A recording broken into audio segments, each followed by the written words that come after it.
ಜಗತ್ತು ವಿಜ್ಞಾನ ತಂತ್ರಜ್ಞಾನ ಹೀಗೆ ಅದೆಷ್ಟೋ ಕ್ಷೇತ್ರಗಳಲ್ಲಿ ಮುಂದುವರೆದಿದ್ರೂ ಸಹ ಕೆಲವೊಂದು ಪ್ರಶ್ನೆಗಳಿಗೆ ಇನ್ನೂ ಉತ್ತರ ಹುಡುಕಲು ಸಾಧ್ಯವಾಗಿಲ್ಲ. ಯಾಕಂದ್ರೆ ಜಗತ್ತು ತನ್ನ ಒಡಲಾಳದಲ್ಲಿ ಅದೆಷ್ಟೋ ನಿಗೂಢಗಳನ್ನ ಇರಿಸಿಕೊಂಡಿದೆ.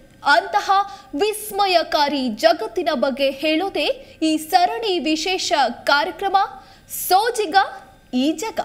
ನಾನು ಚೇತನ.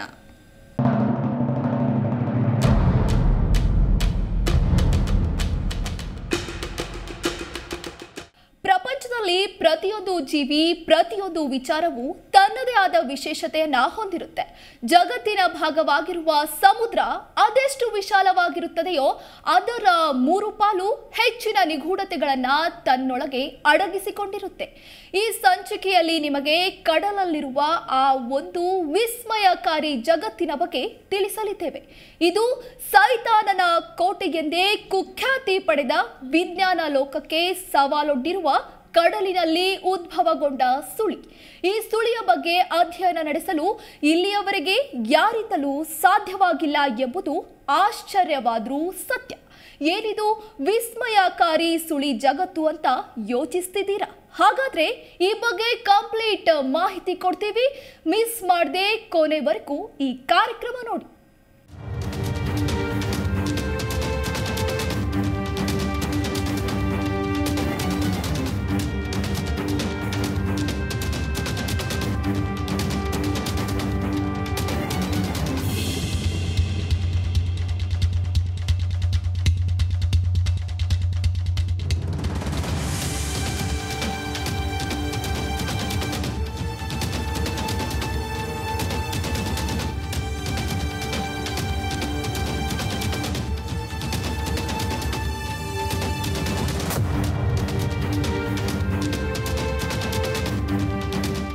ಸಾಗರದ ಆಳ ಕಂಡು ಹಿಡಿಯೋದಕ್ಕೆ ಇಲ್ಲಿಯವರೆಗೂ ಯಾವೊಬ್ಬ ವ್ಯಕ್ತಿಗೂ ಸಾಧ್ಯವಾಗಿಲ್ಲ. ಜಗತ್ತಿನ ಮುಖ್ಯ ಭಾಗವಾಗಿರುವ ಸಾಗರಗಳು ಶಾಂತವಾಗಿದ್ದುಕೊಂಡು ರೌದ್ರ ನರ್ತನ ಮಾಡುವ ಸ್ವಭಾವ ಹೊಂದಿರುತ್ತವೆ ಎಂದರೆ ನಾವು ನೀವು ನಂಬಲೇಬೇಕು. ಹಲವು ನಿಗೂಢತೆಗಳನ್ನು ತನ್ನ ಒಡಲಾಳದಲ್ಲಿ ಅಡಗಿಸಿಕೊಂಡಿರುವ ಬರ್ಮುಡಾ ಟ್ರಯಾಂಗಲ್ ಅಥವಾ ಬರ್ಮುಡಾ ತ್ರಿಕೋನದ ಬಗ್ಗೆ ನಿಮಗೆಲ್ಲ ತಿಳಿದಿರಬಹುದು. ಆದರೆ ಬರ್ಮುಡಾ ಟ್ರಯಾಂಗಲ್ಗಿರುವ ಹಿನ್ನೆಲೆ ಬಗ್ಗೆ ನೀವು ಕೇಳಿದರೆ ಒಂದು ಕ್ಷಣ ದಂಗಾಗೋದು ಗ್ಯಾರಂಟಿ.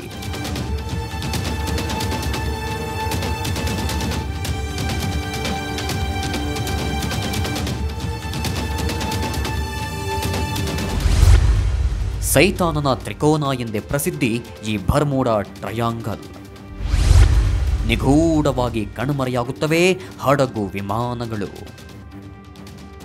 ಬರ್ಮುಡಾ ಟ್ರಯಾಂಗಲ್ ಈ ಪದ ಕೇಳಿದ ತಕ್ಷಣ ಅದೆಷ್ಟೋ ಜನರ ಎದೆಬಡಿತ ಜೋರಾಗುತ್ತೆ. ಇಲ್ಲಿ ನಡೆದ ಅವಘಡಗಳನ್ನು ಪ್ರತ್ಯಕ್ಷವಾಗಿ ಕಾಣದ ಹಲವರು ಈ ಪ್ರದೇಶದ ಬಗ್ಗೆ ಕೇಳಿದರೆ ಎಂದಿಗೂ ಬೆಚ್ಚಿ ಬೀಳ್ತಾರೆ. ಕಾರಣ ಈ ಪ್ರದೇಶದಲ್ಲಿ ನಡೆದ ದುರಂತಗಳೇ ಅಂತಹದ್ದು. ಬರ್ಮುಡಾ ಟ್ರಯಾಂಗಲ್ ಮೇಲೆ ಹಾದು ಹೋಗಿರುವ ಅದೆಷ್ಟೋ ವಿಮಾನಗಳು ಹಡಗುಗಳು ಕಣ್ಮರೆಯಾಗಿದ್ದು ಇಂದಿಗೂ ಪತ್ತೆಯಾಗಿಲ್ಲ. ಅವೆಲ್ಲವೂ ಎಲ್ಲಿ ಹೋದವೋ ಅಂತ ಶೋಧ ಮಾಡಲು ಹೋದವರು ತಿರುಗಿ ಬಂದಿಲ್ಲ. ಕೆಲವರು ಬರ್ಮುಡಾ ಟ್ರಯಾಂಗಲ್ನಲ್ಲಿ ಯಾವುದೋ ಅಗೋಚರ ಶಕ್ತಿ ಅಡಗಿದೆ ಅನ್ನುತ್ತಾರೆ.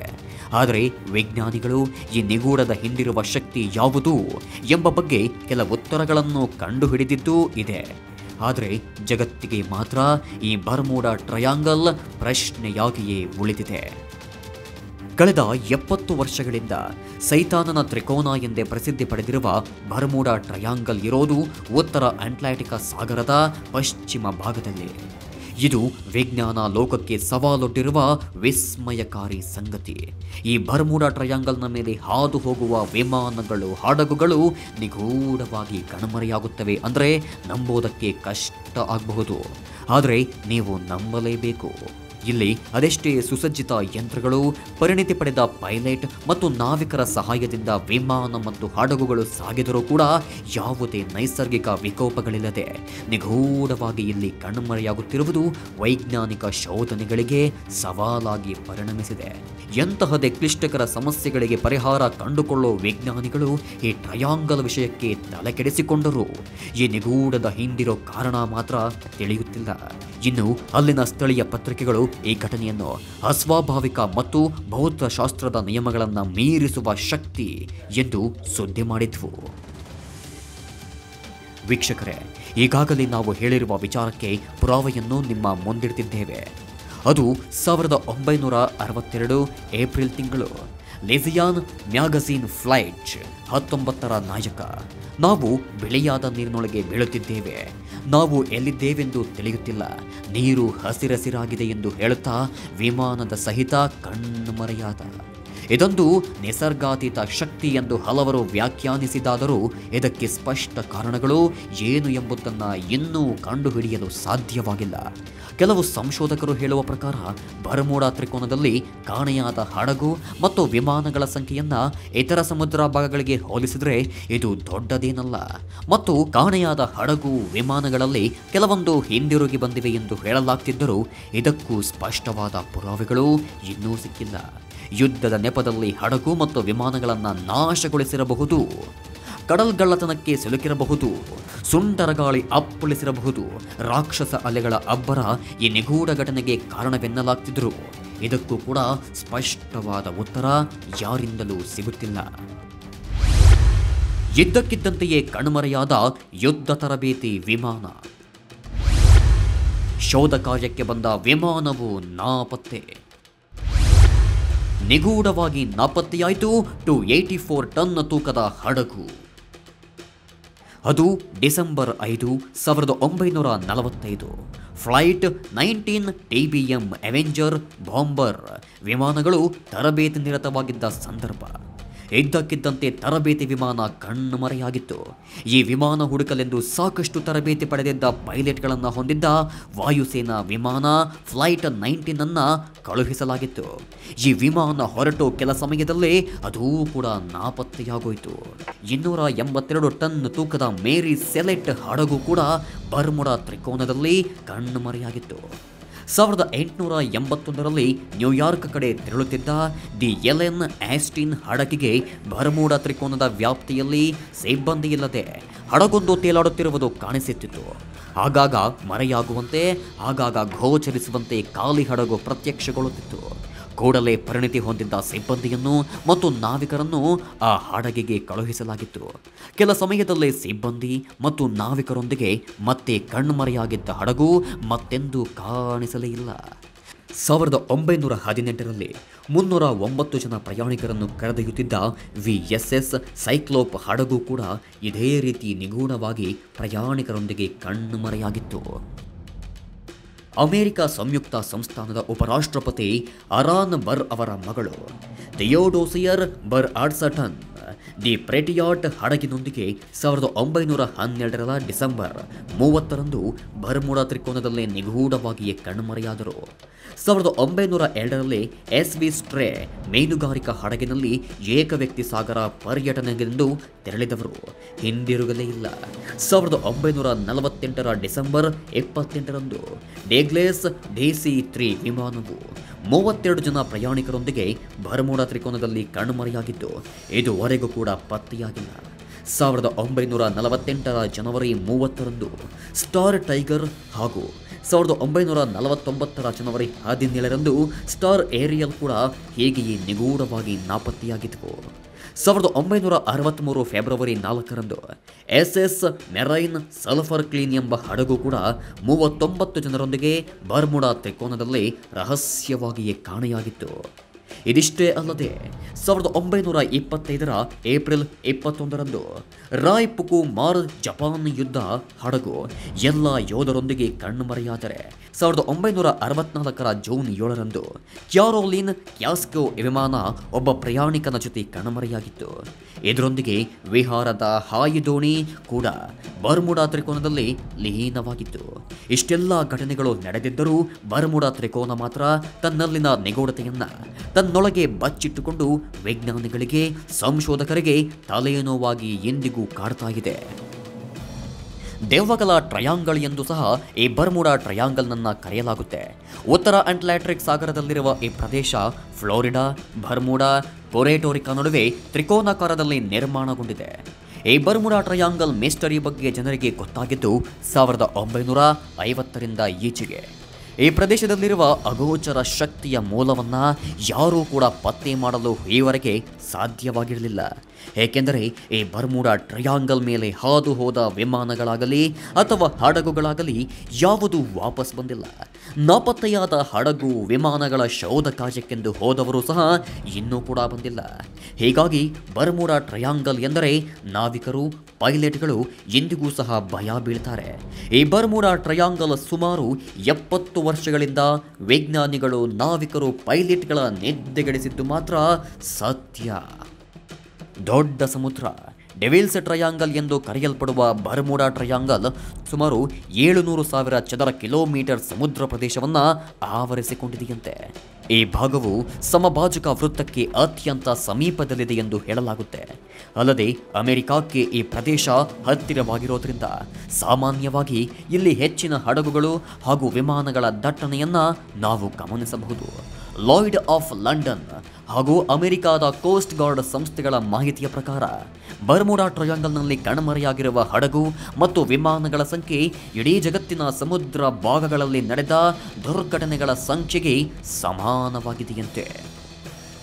ಬರ್ಮುಡಾ ಟ್ರಯಾಂಗಲ್ನ ಗಡಿ ಪ್ರದೇಶವು ಸ್ಟ್ರೇಟ್ಸ್ ಆಫ್ ಫ್ಲೋರಿಡಾ, ಬಹಾಮಾ, ಕೆರಿಬಿಯನ್ ದ್ವೀಪ, ಪೂರ್ವ ಅಟ್ಲಾಂಟಿಕ್ನಿಂದ ಅಜೋರ್ಸ್, ಗಲ್ಫ್ ಆಫ್ ಮೆಕ್ಸಿಕೋದ ಇತರೆ ಪ್ರದೇಶಗಳನ್ನು ಒಳಗೊಳ್ಳುತ್ತವಂತೆ.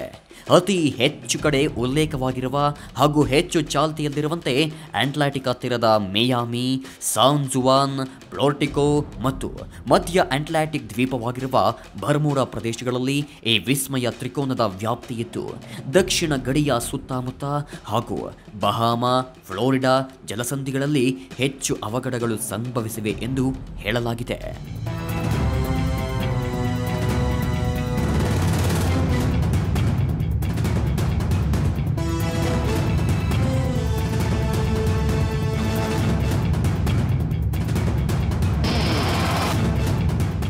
ಈ ಸ್ಥಳವು ಪ್ರತಿದಿನ ಅತಿ ಹೆಚ್ಚು ಹಡಗುಗಳು ಸಂಚರಿಸುವ ಮಾರ್ಗವಾಗಿದೆ.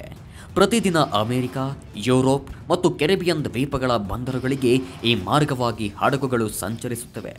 ಅನೇಕ ಪ್ರಯಾಣಿಕರ ಹಡಗುಗಳು ಹಾಗೂ ಪ್ರವಾಸಿ ಹಡಗುಗಳು ಕೂಡ ಇಲ್ಲಿ ಪ್ರತಿನಿತ್ಯ ಹೆಚ್ಚಿನ ಸಂಖ್ಯೆಯಲ್ಲಿ ಫ್ಲೋರಿಡಾ ಮತ್ತು ಇಲ್ಲಿಯ ಸುತ್ತಮುತ್ತಲಿನ ದ್ವೀಪಗಳ ನಡುವೆ ಒಂದೆಡೆಯಿಂದ ಇನ್ನೊಂದೆಡೆಗೆ ಸಂಚರಿಸುತ್ತವೆ. ಉತ್ತರದ ಕಡೆಯಿಂದ ಫ್ಲೋರಿಡಾ, ಕೆರಿಬಿಯನ್ ಮತ್ತು ದಕ್ಷಿಣ ಅಮೆರಿಕಾದ ಕಡೆಗೆ ಪ್ರತಿನಿತ್ಯ ವಾಣಿಜ್ಯ ಮತ್ತು ಖಾಸಗಿ ವಿಮಾನಗಳು ಹೆಚ್ಚಿನ ಸಂಖ್ಯೆಯಲ್ಲಿ ಈ ಸ್ಥಳವನ್ನು ಹಾಯ್ದು ಹಾರಾಟ ನಡೆಸುತ್ತವೆ.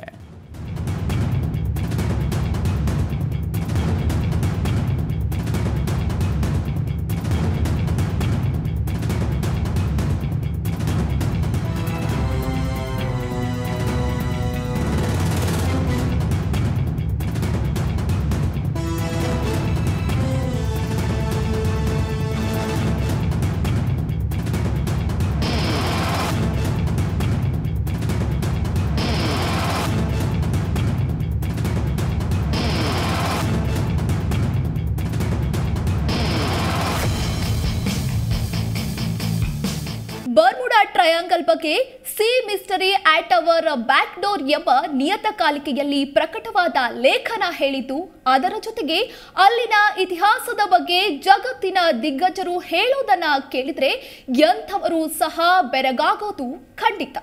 ಇನ್ನು ಈ ಪ್ರದೇಶದಲ್ಲಿ ನಡೆಯುವ ವಿಚಿತ್ರ ಘಟನೆಗಳಿಗೆ ಕಾರಣ ಏನು ಅಂತ ವಿಜ್ಞಾನಿಗಳು ಹೇಳಿದ್ದು ಹೀಗೆ.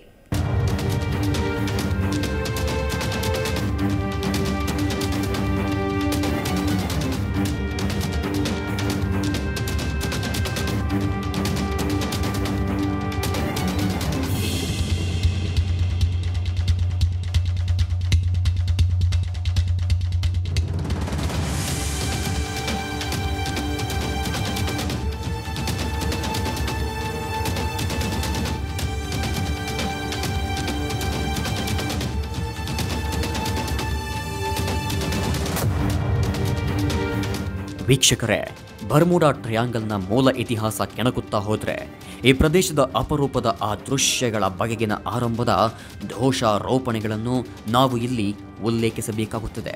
ತರಬೇತಿ ಕಾರ್ಯದ ಮೇಲೆ ಹೊರಟಿದ್ದ 5 US ನೌಕಾದಳ TBM ಅವೆಂಜರ್ ಬಾಂಬರ್ಗಳ ಸಮೂಹವಾದ ಫ್ಲೈಟ್ 19 ಒಳಗೊಂಡಂತೆ ಕಳೆದು ಹೋದ ಹಲವಾರು ವಿಮಾನಗಳು ಮತ್ತು ಹಡಗುಗಳ ವಿಷಯದ ಕುರಿತು ಜಾರ್ಜ್ ಎಕ್ಸ್ ಸಿಯಾಂಡ್ ಅವರ ಚಿಕ್ಕ ಲೇಖನವಾದ sea mystery at our back door ಅನ್ನು ನಿಯತಕಾಲಿಕೆಯೊಂದು ಪ್ರಕಟಿಸಿತ್ತು.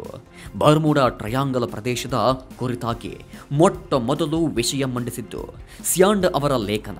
ಫ್ಲೈಟ್ 19 ಕುರಿತಾದ ಘಟನೆಯೊಂದೇ ಏಪ್ರಿಲ್ 1962 ಅಮೆರಿಕನ್ ಲೇಸಿಯಾನ್ ಮ್ಯಾಗಝಿನ್ ಸಂಚಿಕೆಯಲ್ಲಿ ಪ್ರಕಟವಾಯಿತು. ವಿಮಾನದ ನಾಯಕ, ನಾವು ಬೆಳೆಯಾದ ನೀರಿನೊಳಗೆ ಬೀಳುತ್ತಿದ್ದೇವೆ, ಏನೂ ಸರಿಯಿಲ್ಲ ಎಂದು ಎನಿಸುತ್ತಿದೆ, ನಾವು ಎಲ್ಲಿದ್ದೇವೆ ನಮಗೆ ತಿಳಿಯುತ್ತಿಲ್ಲ, ನೀರು ಹಸಿರಸಿರಾಗಿದೆ, ಎಲ್ಲೂ ಬೆಳೆಯ ಛಾಯೆ ಕಾಣುತ್ತಿಲ್ಲ ಎಂದು ಹೇಳಿದ್ದು ಮಾತ್ರ ಕೇಳಿಸಿತು ಎಂದು ಲೇಖನದಲ್ಲಿ ಬರೆಯಲಾಗಿದೆ. ಸಿಯಾನ್ಸ್ ಅವರ ಲೇಖನವೇ ಮೊದಲ ಬಾರಿಗೆ ಫ್ಲೈಟ್ 19 ಘಟನೆಯಲ್ಲಿ ಇರಬಹುದಾದ ನಿಸರ್ಗಾತೀತ ಸಂಗತಿಯ ಕುರಿತಾಗಿ ಸೂಚಿಸಿತ್ತು. ಅಗ್ರೋಸಿ ಮ್ಯಾಗಝಿನ್ 1964 ಫೆಬ್ರವರಿ ಸಂಚಿಕೆಯಲ್ಲಿ ಪ್ರಕಟವಾದ ವಿನ್ಸೆಂಟ್ ಗಡ್ಡಿಸ್ ಅವರ ದಿ ಡೆಡ್ಲಿ ಬರ್ಮುಡಾ ಟ್ರಯಾಂಗಲ್ ಲೇಖನದಲ್ಲಿ ಮೊಟ್ಟ ಮೊದಲ ಬಾರಿಗೆ ಈ ಪ್ರದೇಶದಲ್ಲಿ ನಡೆದ ಕಣ್ಮರೆಗಳು ಈ ಪ್ರದೇಶದಲ್ಲಿ ನಡೆಯುವ ವಿಚಿತ್ರ ಘಟನೆಗಳ ಭಾಗವೇ ಎಂದು ವಾದಿಸಿದರು. ಅದರ ಮುಂದಿನ ವರ್ಷ ಗಡ್ಡಿಸ್ ಅವರು ಇನ್ವಿಸಿಬಲ್ ಹ್ಯೂರೈಸನ್ ಎಂಬ ಪುಸ್ತಕದಲ್ಲಿ ಈ ಕುರಿತು ವಿವರಿಸಿದ್ದರು.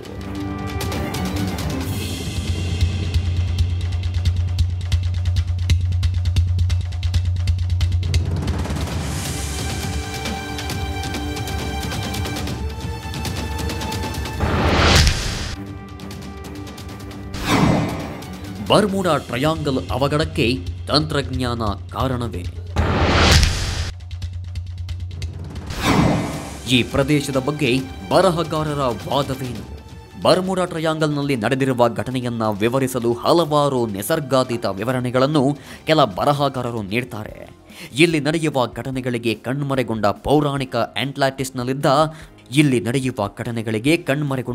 ಪೌರಾಣಿಕ ಆಂಟ್ಲಾಟಿಸ್ನಲ್ಲಿದ್ದ ಈಗ ಆ ಸಮುದ್ರ ಪ್ರದೇಶದಲ್ಲಿ ಮುಳುಗಡೆಯಾಗಿರುವ ತಂತ್ರಜ್ಞಾನ ಕಾರಣ ಎಂಬುದು ಕೆಲವರ ವಾದ. ಇನ್ನು ಬರ್ಮುಡಾ ಟ್ರಯಾಂಗಲ್ನ ಬಳಿ ತೆರಳುತ್ತಿದ್ದಂತೆ ದಿಕ್ಸೂಚಿಯಲ್ಲಿ ಸಮಸ್ಯೆಗಳು ಕಂಡುಬರುತ್ತಿವೆಯಂತೆ. ಕೆಲವರ ಪ್ರಕಾರ ಆ ಜಾಗದಲ್ಲಿ ಅಯಸ್ಕಾಂತೀಯ ಶಕ್ತಿಯ ಕೇಂದ್ರ ಇರಬಹುದು. ಆದರೆ ಆ ರೀತಿಯ ಕೇಂದ್ರದ ಬಗ್ಗೆ ಯಾವುದೇ ಸುಳಿವು ಕೂಡ ಇನ್ನೂ ಕಂಡುಬಂದಿಲ್ಲ.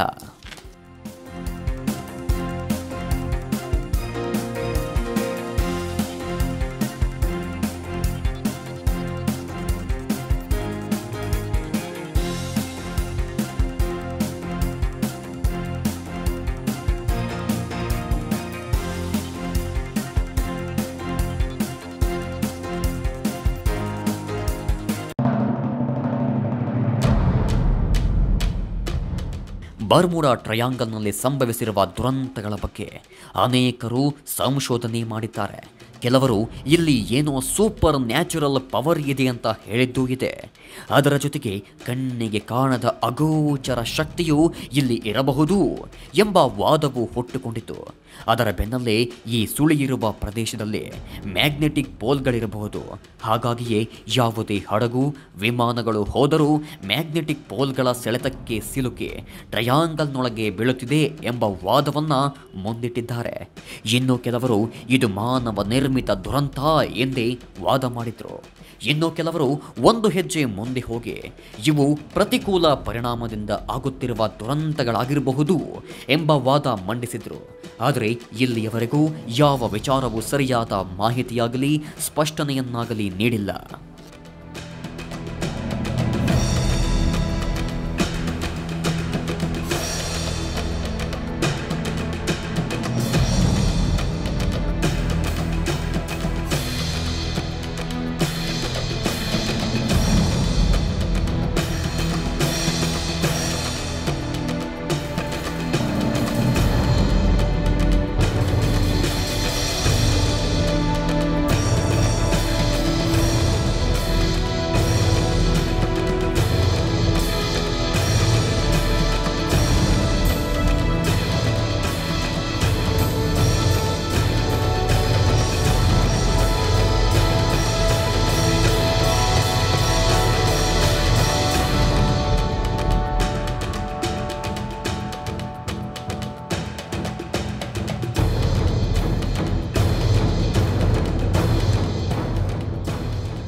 ಇನ್ನು ಇತ್ತೀಚೆಗೆ ಸಿಡ್ನಿ ವಿಶ್ವವಿದ್ಯಾಲಯದ ವಿಜ್ಞಾನಿ ಕಾರ್ಲ್ ಕ್ರೊಸೆಜೆಲ್ನಿಕೆ ಅವರು ಬರ್ಮುಡಾ ಟ್ರಯಾಂಗಲ್ ಬಗ್ಗೆ ಹೊಸ ವಾದವನ್ನು ಮಂಡನೆ ಮಾಡಿದರು. ಆ ಮಂಡನೆಯಲ್ಲಿ ಬರ್ಮುಡಾ ಟ್ರಯಾಂಗಲ್ನಲ್ಲಿ ಯಾವುದೇ ಅಗೋಚರ ಶಕ್ತಿಯೂ ಇಲ್ಲ ಅಂತ ಹೊಸ ವಿವರಣೆ ನೀಡಿದರು. ಇವರ ಪ್ರಕಾರ ಬರ್ಮುಡಾ ಟ್ರಯಾಂಗಲ್ನಲ್ಲಿ ಯಾವುದೇ ಅಗೋಚರ ಶಕ್ತಿಯೂ ಇಲ್ಲ, ಅಲ್ಲಿ ಏಲಿಯನ್ಗಳ ದಾಳಿ ಸಹ ಆಗುವುದಿಲ್ಲ. ಇಲ್ಲಿಯವರೆಗೆ ನಡೆದ ದುರಂತಗಳಿಗೆ ಕೆಟ್ಟ ಹವಾಮಾನ ಬಿಟ್ಟು ಬೇರೆ ಏನೂ ಕಾರಣ ಇಲ್ಲ ಅಂತ ಸ್ಪಷ್ಟನೆ ನೀಡಿದರು. ಅವರ ಅನ್ವೇಷಣೆ ಪ್ರಕಾರ ಬರ್ಮುಡಾ ಟ್ರಯಾಂಗಲ್ ಅವಘಡಗಳ ಹಿಂದೆ ಯಾವುದೇ ಅಗೋಚರ ಶಕ್ತಿ ಇಲ್ಲ, ಅಲ್ಲಿ ಇರೋದು ಕೇವಲ ಪ್ರತಿಕೂಲ ಪರಿಣಾಮ ಮತ್ತು ಈ ಹಿಂದೆ ಮಾನವ ನಿರ್ಮಿತ ಸಮಸ್ಯೆಗಳು. ಅಷ್ಟೇ ಅಲ್ಲ, ಟ್ರಯಾಂಗಲ್ ದುರಂತ ಅಸಹಜವಾದುದು ಅಲ್ಲ, ಅಮೆರಿಕಾದಷ್ಟು ವಿಸ್ತಾರ ಹೊಂದಿರುವ ಸಮುದ್ರದ ವಾತಾವರಣ ಪ್ರತಿಕೂಲದಿಂದ ಕೂಡಿರುವುದೇ ಕಾರಣ ಎಂದು ಮಂಡನೆಯನ್ನ ಪ್ರಸ್ತುತಪಡಿಸಿದ್ರು.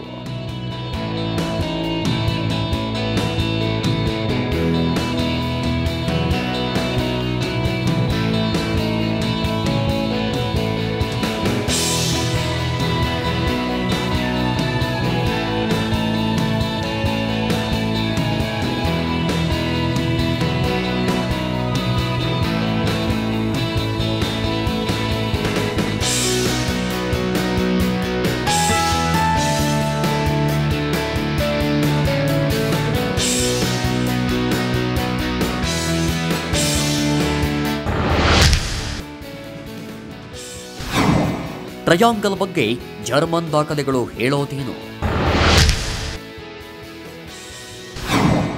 ಉದ್ದೇಶಪೂರ್ವಕವಾಗಿಯೇ ನಡೆಯುತ್ತಾ ಈ ವಿನಾಶ ಕ್ರಿಯೆ? ಉದ್ದೇಶಪೂರ್ವಕವಾದ ವಿನಾಶ ಕ್ರಿಯೆಗಳನ್ನು ಎರಡು ವಿಧವಾಗಿ ವಿಂಗಡಿಸಬಹುದು. ಒಂದು ಯುದ್ಧದಿಂದಾಗಿ ನಡೆಯುವ ಕ್ರಿಯೆಗಳು, ಮತ್ತೊಂದು ಕಡಲ್ಗಳ್ಳತನದಿಂದ ನಡೆಯುವ ಕ್ರಿಯೆಗಳು. ಶತ್ರು ದೇಶಗಳ ಕಡತನವನ್ನು ಪರಿಶೀಲಿಸಿದಾಗ ಹಲವಾರು ಘಟನೆಗಳ ಉಲ್ಲೇಖ ಕಂಡುಬರುತ್ತವೆ. ಮಹಾಯುದ್ಧದ ಸಮಯದಲ್ಲಿ ಕೆಲವು ಹಡಗುಗಳು ಮುಳುಗಿವೆ. ಅದಕ್ಕೆ ಎರಡು ಕಾರಣಗಳಿದ್ದು, ಮೇಲ್ಮಟ್ಟದ ದಾಳಿಗಳಿಂದ ಹಡಗು ಮುಳುಗಿದ್ದರೆ, ಇನ್ನೂ ಕೆಲವು ಸಬ್ಮೆರಿನ್ಗಳಿಂದ ಮಾಡಿದ ದಾಳಿಯಿಂದಾಗಿ. ಇನ್ನೂ ಕೆಲವು ಘಟನೆಗಳಿಗೆ ಇದುವರೆಗೆ ಕಾರಣ ಪತ್ತೆ ಹಚ್ಚಲಾಗಿಲ್ಲ. 1918ರಲ್ಲಿ ಕಳೆದು ಹೋದ USSನ ಸೈಕ್ಲೋಪ್ಸ್ ಮತ್ತು ಅದರ ಜೊತೆಯ ಎರಡು ಹಡಗುಗಳು ಪ್ರೋಟ್ಯೂಸ್ ಮತ್ತು ನೆರ್ಯೂಸ್ ಇವು ಎರಡನೇ ವಿಶ್ವ ಮಹಾಯುದ್ಧದಲ್ಲಿನ ಸಬ್ಮೆರಿನ್ಗಳಿಗೆ ಬಲಿಯಾಗಿವೆ ಎಂದು ಹೇಳಲಾಗುತ್ತೆ. ಆದರೆ ಜರ್ಮನ್ನ ದಾಖಲೆಗಳಲ್ಲಿ ಇದರ ಉಲ್ಲೇಖವೇ ಕಂಡುಬಂದಿಲ್ಲ.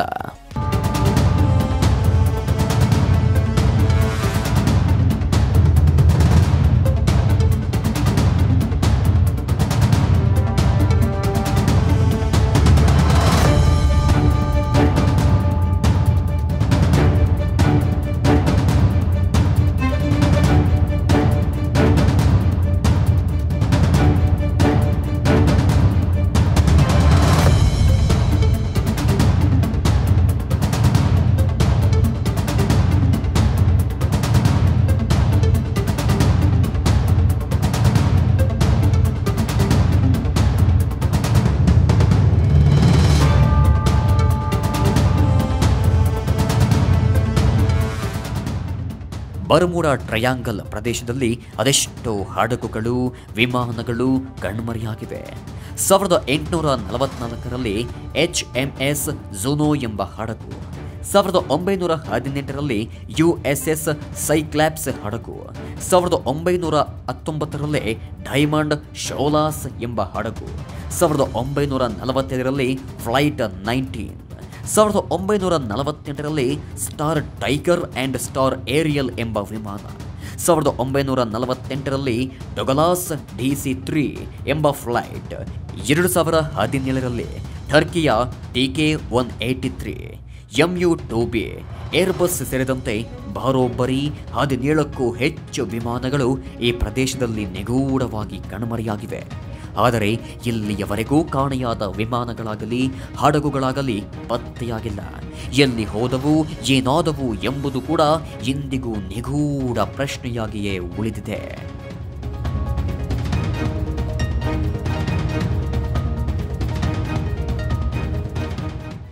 ಜಗತ್ತಲ್ಲಿ ಕಂಡುಬರುವ ವಿಸ್ಮಯಗಳಲ್ಲಿ ಬರ್ಮುಡಾ ಟ್ರಯಾಂಗಲ್ ಇನ್ನೂ ಉತ್ತರ ಸಿಗದ ಪ್ರಶ್ನೆಯಾಗಿಯೇ ಉಳಿದಿದೆ. ಕೆಲವರು ಅಲ್ಲಿ ಯಾವುದೇ ಅಗೋಚರ ಶಕ್ತಿ ಇಲ್ಲ ಎಂಬ ಉತ್ತರ ನೀಡ್ತಾರೆ. ಆದರೆ ಇಲ್ಲಿ ನಡೆಯುವ ದುರಂತಗಳಿಗೆ ನಿಖರ ಉತ್ತರ ನೀಡಿಲ್ಲ. ಅಷ್ಟೇ ಅಲ್ಲ, ಈ ದುರಂತಗಳಿಗೆ ಕಾರಣವಾಗಿರುವ ಆ ಸುಳಿಯ ಆಳ ಎಷ್ಟಿದೆ ಎಂಬುದು ತಿಳಿದಿಲ್ಲ. ಅದೆಷ್ಟೋ ವಿಜ್ಞಾನಿಗಳು ಬರ್ಮುಡಾ ಟ್ರಯಾಂಗಲ್ ಬಗ್ಗೆ ಸಂಶೋಧನೆ ಮಾಡಬೇಕು ಎಂದು ತಲೆ ಕೆಡಿಸಿಕೊಂಡಿದ್ದು ಬಿಟ್ಟರೆ ಯಾವುದಕ್ಕೂ ಸರಿಯಾದ ಉತ್ತರ ಸಿಕ್ಕಿಲ್ಲ. ವಾದಗಳನ್ನ ಮಂಡಿಸಿದ್ರೂ ಸಹ ನಡೆದ ಮತ್ತು ನಡೆಯುತ್ತಿರುವ ದುರಂತಗಳನ್ನ ಯಾರಿಂದಲೂ ತಪ್ಪಿಸಲು ಸಾಧ್ಯವಾಗ್ತಿಲ್ಲ ಎಂಬುದೇ ವಿಷಾದನೀಯ. ಇದು ಈ ಹೊತ್ತಿನ ಸೋಜಿಗ ಈ ಜಗ ಸರಣಿಯ ವಿಶೇಷ.